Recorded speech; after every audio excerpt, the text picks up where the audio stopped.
जय प्रभु यीशु। आमीन। हालेलुया।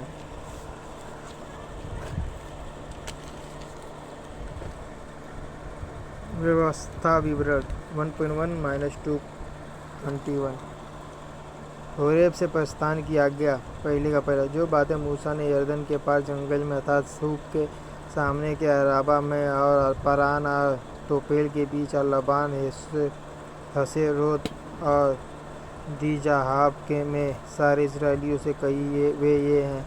दूसरा, होरेब से कादेश भरने तक सेईर पहाड़ का मार्ग 11 दिन का है। तीसरा, 40वें वर्ष के 11वें महीने के पहले दिन को जो कुछ यहोवा ने मूसा को इस्राएलियों से कहने की आज्ञा दी थी उसके अनुसार मूसा उनसे ये बातें कहने लगा। चौथा था, जब मूसा ने एमोरियों के राजा हेशबोन वासी सीहोन और बाशान के राजा अस्तारोत वासी ओग को एद्रेई में मार डाला।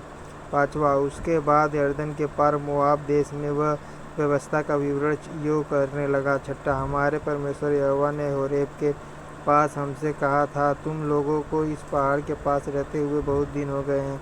सातवां, इसलिए अब यहाँ से कूच करो और एमोरियों के पहाड़ देश की, और क्या अराब में, क्या पहाड़ों में, क्या नीचे के देश में, क्या दक्षिण देश में, क्या समुद्र के किनारे जितने लोग एमोरियों के पास रहते हैं उनके देश को अर्थात लबानोत पर्वत तक और परात नामक महानद तक रहने वाले कनानियों के देश को भी चले जाओ। आठवां, सुनो, मैं उस देश को तुम्हारे सामने किए देता हूँ जिस देश के विषय यहोवा ने अब्राहम, इसहाक और याकूब हमारे पितरों के शपथ खाकर कहा था कि मैं इसे तुमको और तुम्हारे बाद तुम्हारे वंश को दूंगा, उसको अब जाकर अपने अधिकार में कर लो।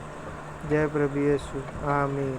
Hallelujah. Hallelujah. Hallelujah. Hallelujah. Hallelujah. जय प्रभु यीशु। आमीन।